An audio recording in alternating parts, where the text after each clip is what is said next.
So hello everybody. Today I again welcome you all to Zero to Hero classes. It's me Aditya Anand. In this lecture we are going to discuss our next segment. आज बहुत दिनों के बाद फिर से मिलना हो रहा है. Due to some personal reason I was not available. And आज हम लोग देखते हैं, हम लोग पढ़ रहे थे about contraceptive method. ठीक है, जो गर्भ निरोधक विधियाँ क्या क्या हैं. तो इससे जस्ट पहले वाले लेक्चर में हमने पढ़ा था अबाउट प्राकृतिक विधियाँ, जो गर्भ निरोधक प्राकृतिक विधियाँ हैं, जैसे ट्रेडिशनल हमने देखा था. तो उन सारी चीज़ों के विषय में हमने ऑलरेडी पढ़ लिया है, क्योंकि आज बहुत दिन के बाद फिर से लेक्चर आ रहा है. आप सब भूल गए होंगे, तो मैं जस्ट क्विक रिवीजन करा देता हूँ.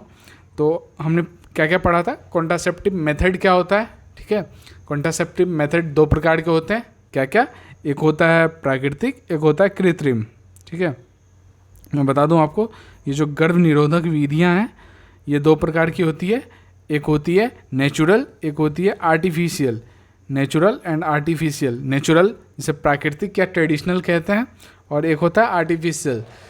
मैन के मतलब कोई भी आदमी अगर आर्टिफिशियली इंटरफेयर कर रहा है, लाइक यूजिंग एनी डिवाइसेस, तो वो आर्टिफिशियल मेथड में आ जाता है.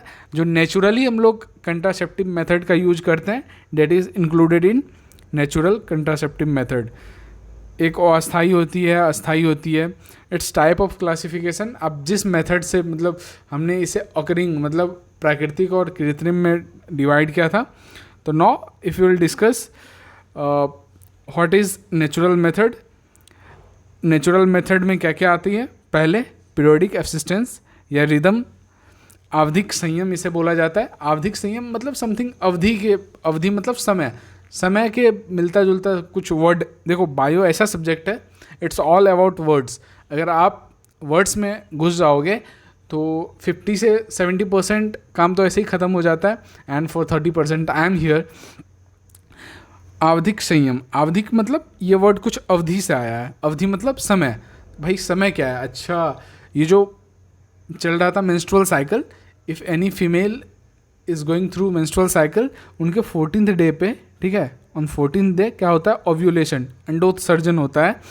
देखो, इस विधि में एक दंपति माहवारी चक्र के 10वें से 17वें दिन. सर ये 14th डे होता है, फिर आप ये 17वें से 10वें से 17वें दिन, कुछ समझ नहीं आया. देखो, हम लोग ये जो काउंट करते हैं 28 डेज़, है ना, कोई भी मेंस्ट्रुअल साइकिल, ये 30 दिन का भी हो सकता है, 29 दिन का भी हो सकता है, या उससे ज़्यादा भी हो सकता है, या 28 दिन का भी हो सकता है. For our convenience we just assume कि ये 28 दिन का काउंट करके, ताकि मतलब डिवाइड करने में इजी होता है. तो मान लो 28 दिन का एक मानते हैं, क्योंकि अधिकतर का यही होता है. ठीक है, अब 28 दिन में ऑन द मिड मतलब 14th डे पे क्या होता है, ओव्यूलेशन होता है. मतलब ये जो ओवम होता है ओवरी से बाहर निकलता है. अब 14th डे अगर मान लो किसी का 30 दिन का मेंस्ट्रुअल साइकिल है, 15th डे पे हो जाएगा, उसके मिड में होगा. तो इन सारी चीज़ों के लिए ये मुझे पता नहीं है एग्जैक्टली किसका क्या है. तो एक सेफ पीरियड 14 से कुछ दिन आगे कुछ दिन पीछे को मतलब बोला जाता है. This is the risk period बोलते हैं. इस टाइम मतलब अगर कोई सेक्सुअल इंटरकोर्स करता है, अगर कोई मैथुन करता है, ये जो मैथुन करता है, तो again there is chances of pregnancy. Okay, अब द सेकेंड पॉइंट इज, इस अवधि के दौरान निषेचन एवं उर्वर गर्भधारण के अवसर बहुत अधिक होने के कारण इसे निषेच अवधि भी कहा जाता है. आपसे क्वेश्चन पूछ सकता है, व्हाट इज निषेच अवधि, ये क्या है, निषेच अवधि क्या है. तो आप लिखोगे 10वें से 17वें दिन के बीच में निषेचन एवं गर्भधारण के अवसर बहुत अधिक होने के कारण इसे निषेच अवधि बोला जाता है. इस तरह से इस दौरान मैथुन सहवास न करने पर गर्भधारण से बचा जा सकता है. ठीक है, तो पहला विधि हम नेचुरल में क्या पढ़ा, पीरियोडिक एब्सिस्टेंस. रिवीजन हो रहा है आपका बहुत बढ़िया से, आप जस्ट सुनते रहो. क्वाइटस इंटरप्टस मतलब, अब क्वाइटस मतलब होता है मैथुन की क्रिया, किसी चीज़ में इंटरप्ट कर जाना, मतलब उससे बाहर आ जाना. इसे विड्रॉल मेथड भी कहते हैं. विड्रॉल क्यों बोला जाता है, विड्रॉल मतलब होता है जैसे कैश विड्रॉल करते हैं ना, मतलब किसी चीज़ को बाहर निकालना. यह एक अन्य विधि है जिसमें पुरुष साथी संभोग के दौरान वीर्य स्खलन से ठीक पहले स्त्री की योनि से अपना लिंग बाहर निकालकर वीर्य सेचन से बच सकता है।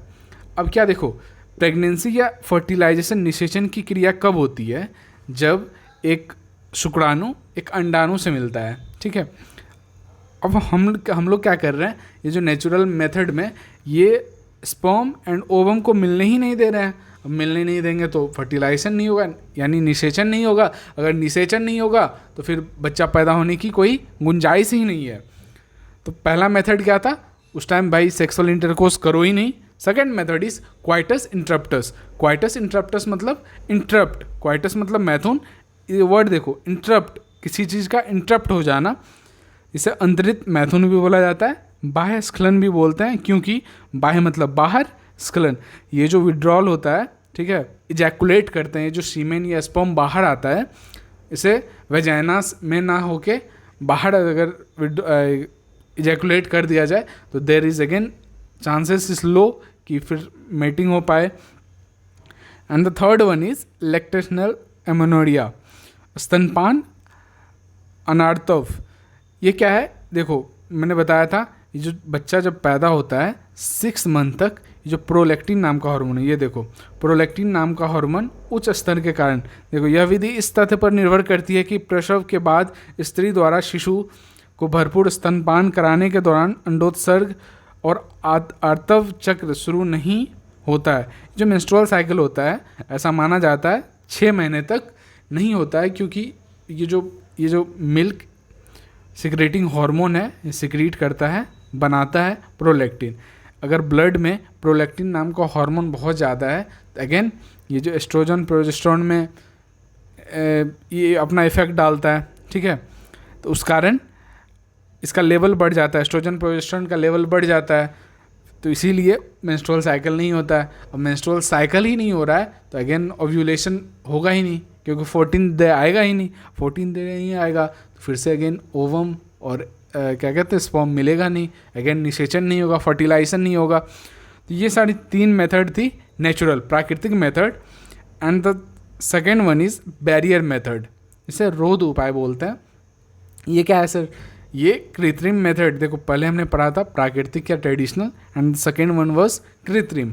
कृत्रिम का एक क्या कहते हैं पार्ट बोल सकते हो बैरियर मेथड। बैरियर मतलब क्या? बैरियर से समझो ना, कोई बैरियर लगा देता है, पुलिस बैरियर लगा देती है नाकाबंदी टाइम, तो वो जो है ना बैरियर मतलब रोक देना, किसी चीज़ को रोधक होता है ना, तो रोध उपाय से बोलते हैं। इसके अंतर्गत रोधक साधनों के माध्यम से अंडाणु एवं और शुक्राणु को भौतिक रूप से मिलने से रोका जाता है। हमारा काम क्या है ये देखो ना, हम लोग ओवम और स्पर्म को मिलने ही नहीं दे रहे हैं। प्राकृतिक मेथड पूरे इसी चीज़ पे बेस्ड था। और थर्ड वन वाज, इसमें तो मेंस्ट्रुअल साइकिल होता ही नहीं है। बैरियर मेथड में बैरियर लगा देना, भाई ऐसा कुछ बैरियर लगा दो कि ओवम और स्पर्म मिले ही ना। तो इसीलिए the most famous is condoms. अब कॉन्डम क्या होता है? ये मेल भी होता है, देखो ये देखो पुरुष male condom, and second one is female condom. ये एनसीईआरटी की डायग्राम है। मेल कॉन्डम रोधक उपाय है जिसे पतली रबर या लेटेक्स से बनाया जाता है। ये क्वेश्चन एमसीक्यू में पूछा जा सकता है। ये जो कॉन्डम है किस चीज़ से बना रहता है? एल्युमिनियम या पॉलीथीन, कुछ भी दे दे। तो अगेन ये रबर का बना रहता है, लेटेक्स याद रहे इसके। या फिर अगर सब्जेक्टिव क्वेश्चन भी आता है ना, if you are writing the language of NCERT then you are surely going to get marks, ठीक है। और मैं बार बार बोलता हूँ ना पॉइंट बना के लिखने के लिए, देखो ये सारी पॉइंट बना के, अगर इस टॉपिक से क्वेश्चन आ जाए तो इस तरह से आप पॉइंट बना के लिख सकते हो। चाहे यहाँ पे पॉइंट ऐसे बना दो या 1 नंबर दे दो, 2 नंबर का क्वेश्चन है 2 नंबर दे के कॉन्डम के क्वेश्चन पूछा, लिख के बना दिए, वेरी इजी। इसके उपयोग से पुरुष के लिंग या स्त्री की योनि एवं गर्भाशय गिरवा को संभोग से ठीक पहले ढक दिया जाता है, जिससे स्खलित शुक्राणु स्त्री के जनन मार्ग में नहीं घुस पाते। इस प्रकार गर्भाधान से बचा जा सकता है। बैरियर लगा दिए भाई, ये किस चीज़ का काम कर रहा है? बैरियर का। अगेन ये किस चीज़ का काम कर रहा है? ये again for female this is working as barrier.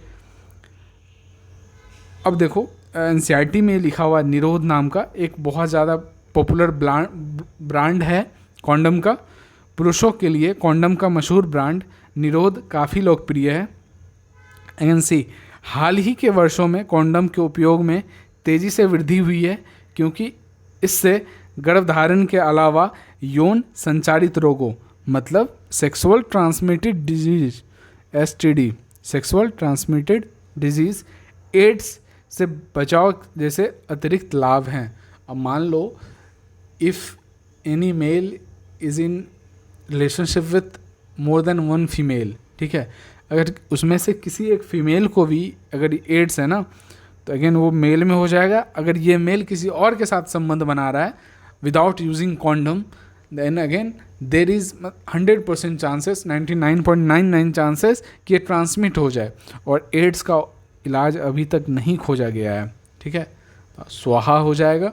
इसीलिए it is better to use condoms, है ना। अब देखो, स्त्री एवं पुरुष दोनों के ही कॉन्डम उपयोग के बाद फेंकने वाले होते हैं। इसे स्वयं ही लगाया जा सकता है और इस तरह उपयोगकर्ता की गोपनीयता बनी रहती है। अगर याद हो, पहला लेक्चर याद हो, तो देयर वाज प्रॉपर्टीज़ ऑफ गर्भ निरोधक, जैसे यूज़र फ्रेंडली होना चाहिए, यो खुद से यूज करने वाला होना चाहिए, it gives privacy to users, हमने ऐसा कुछ पढ़ा था। तो वही चीज़ बोल रहा है अब condom, it gives privacy, there is not involvement of third person, ठीक है, क्योंकि हम लोग अभी देखेंगे there is involvement of third person in another type of contraceptive. अगर आप आगे देखोगे ना, देखो, केवल स्त्री के लिए उपलब्ध रोध उपाय, ये हम लोग किस चीज़ में पढ़ रहे हैं? बैरियर मेथड, दिमाग में रहना चाहिए भाई, बैरियर लगा देना है। बैरियर क्या है? Condom. The second one type is, this is only for female, ये केवल स्त्रियों के लिए है। डायफ्राम, गर्भाशय, गिरवा टोपी, सर्विकल कैप्स, वॉल्ट्स, यह भी रबर से बने रोधक उपाय है जो स्त्री के जनन मार्ग में सहवास के पूर्व गर्भाशय गिरवा को ढकने के लिए लगाए जाते हैं। यू कैन सी डायग्राम, देखो ये टोपी की तरह है, मतलब this is something like barrier, है ना। ऐसे इसको अगर लगा दिया जाए तो इससे स्पर्म क्रॉस ही नहीं कर पाएगा। जब क्रॉस नहीं कर पाएगा तो अगेन मेटिंग नहीं हो पाएगा, वो फर्टिलाइजेशन वाला पार्ट होगा नहीं, निषेचन होगा ही नहीं। सी, यह भी रबर से बने रोधक उपाय हैं जो स्त्री के जनन मार्ग में सहवास के पूर्व गर्भाशय गिरवा को ढकने के लिए लगाए जाते हैं।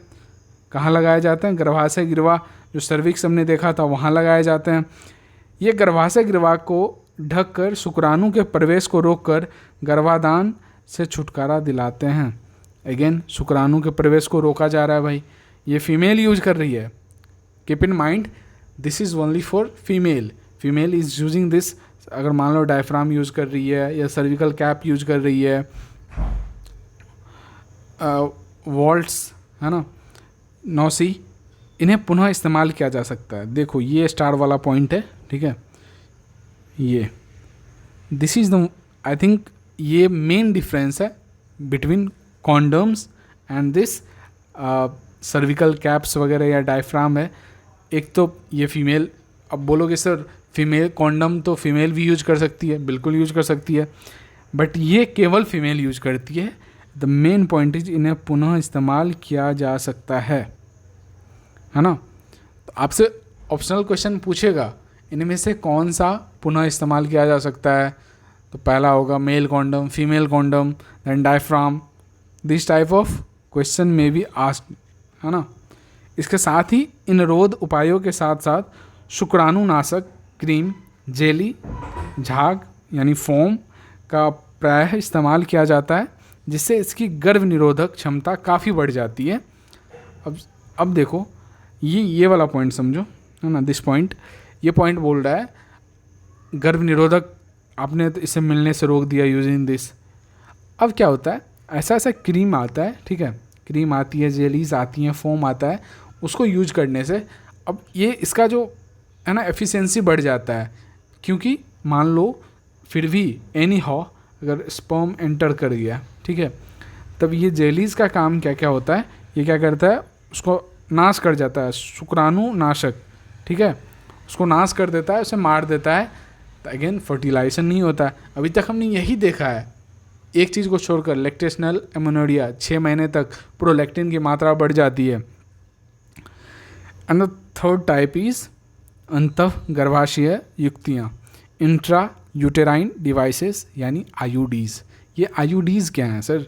ये इंट्रा यूटेराइन डिवाइसेस नया टर्म, मैं बार बार बोलता हूँ, वर्ड में घुस जाओ, ठीक है, 70% काम ऐसे ही हो जाता है। इंट्रा, सबसे पहले समझो ये अंतः है ना। इंट्रा वर्ड का मीनिंग क्या है मैं बार बार बताता हूँ। There is two word, one is inter, second one is intra. अब ये जो इंटर और इंट्रा वर्ड है, इंटर मतलब होता है जैसे इंटरनेशनल, दो नेशन के बीच में, मतलब जैसे भारत पाकिस्तान या भारत ऑस्ट्रेलिया मैच होता है तो हम लोग क्या कहते हैं, इंटरनेशनल मैच हो रहा है। इंट्रा मतलब अब एक ही राज्य से इंट्रा स्टेट, अगर भारत है उसके अंदर के राज्य में ही मैच हो रहा है, मान लो राजस्थान या बिहार के बीच में मैच हो रहा है, तो ये जो इंट्रा चैम्पियनशिप कहते हैं। जैसे like in our school there was inter house competition, ठीक है।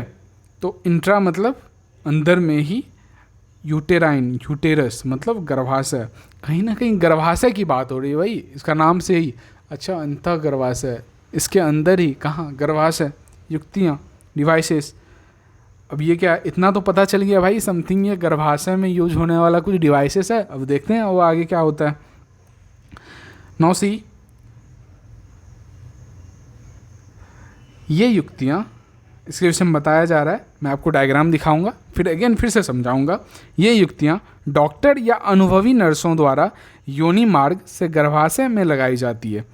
ये जो योनि मार्ग है थ्रू वेजाइना, ये कहाँ लगाया जाता है, गर्भाशय में, ठीक है, मतलब यूटेरस में लगाया जाता है। आईओडीज गर्भाशय के अंदर शुक्राणुओं की भक्षाणु क्रिया फैगोसाइटोसिस बढ़ा देती है। सर अभी तक तो हमने पढ़ रहा था जो बैरियर मेथड, ये मेथड, वो मेथड, ये मिलने ही नहीं दिया जा सकता था।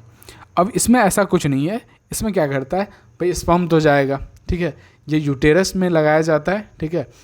और ये फैगोसाइटोसिस, इसका क्या मतलब होता है, फैगोसाइटोसिस मतलब होता है, साइटोसिस मतलब होता है उसको किल कर देना, सेल को।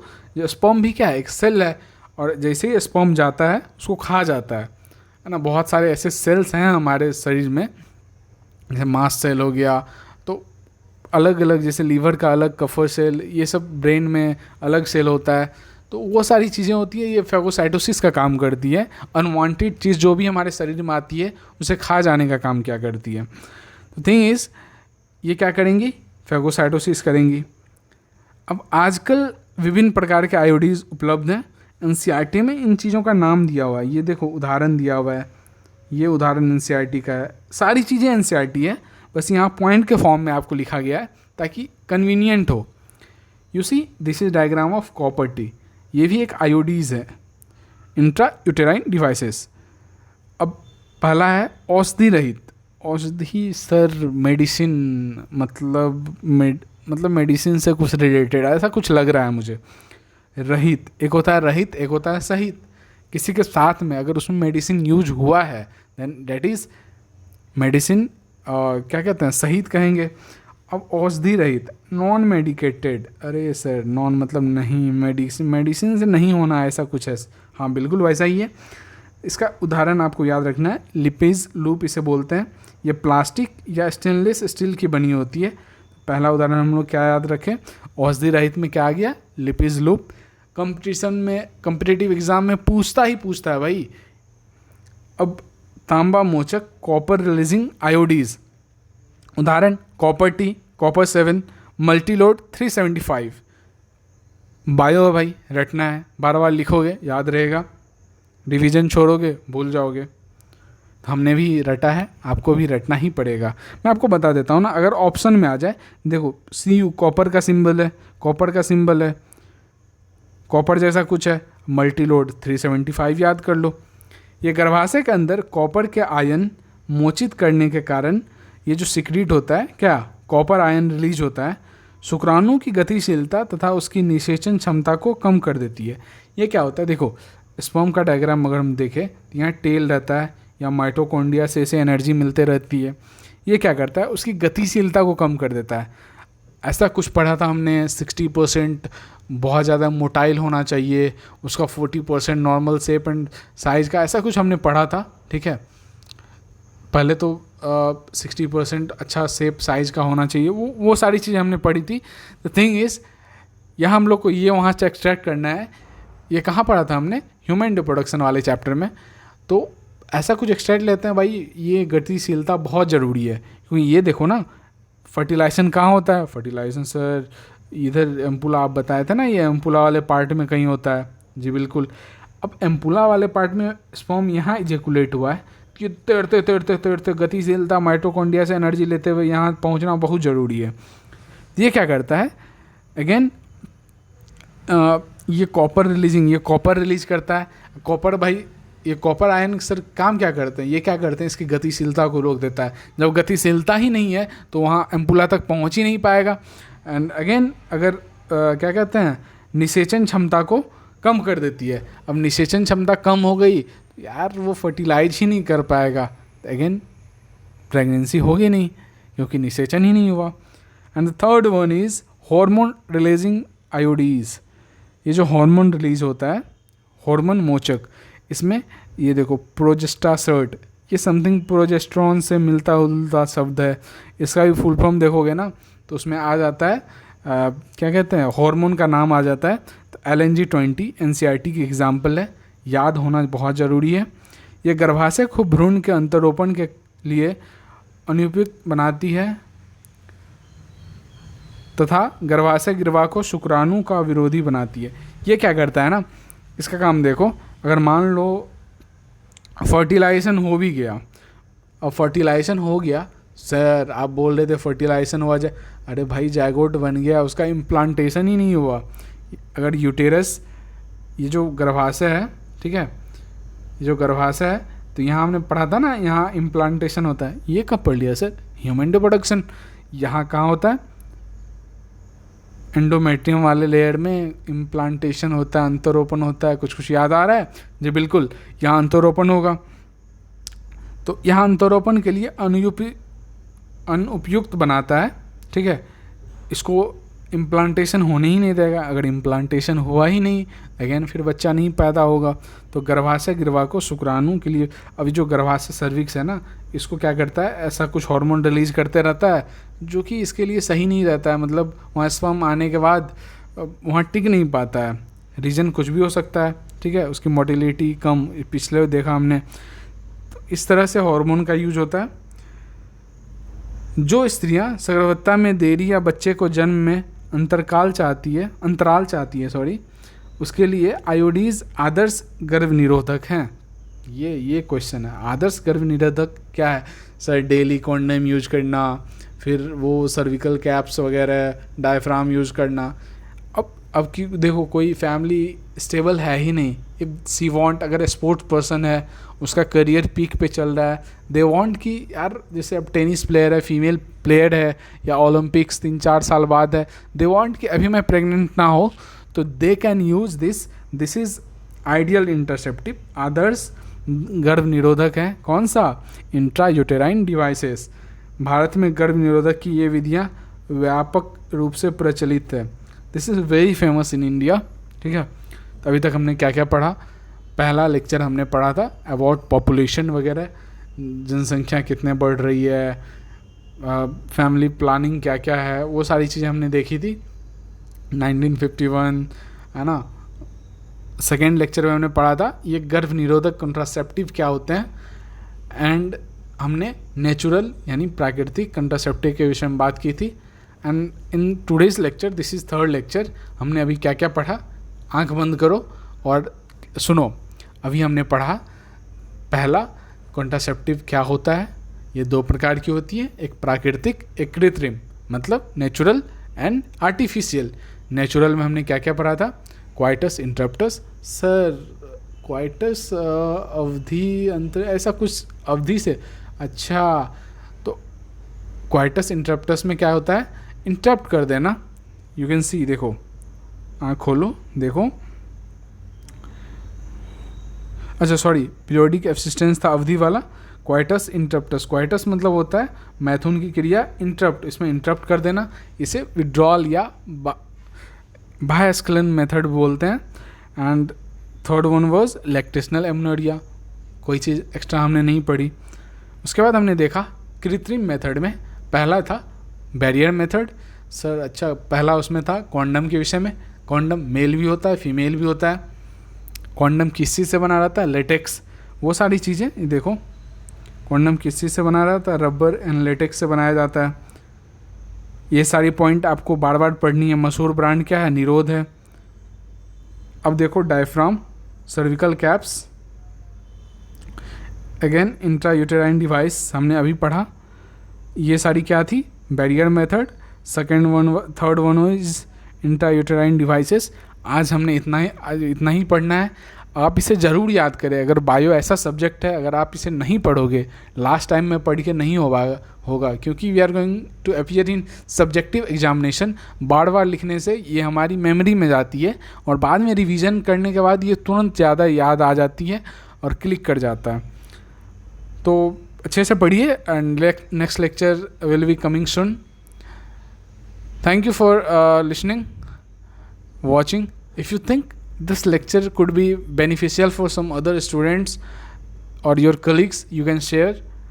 And if you think this video was really beneficial for you, then please do comment and press the like button. Thank you very much.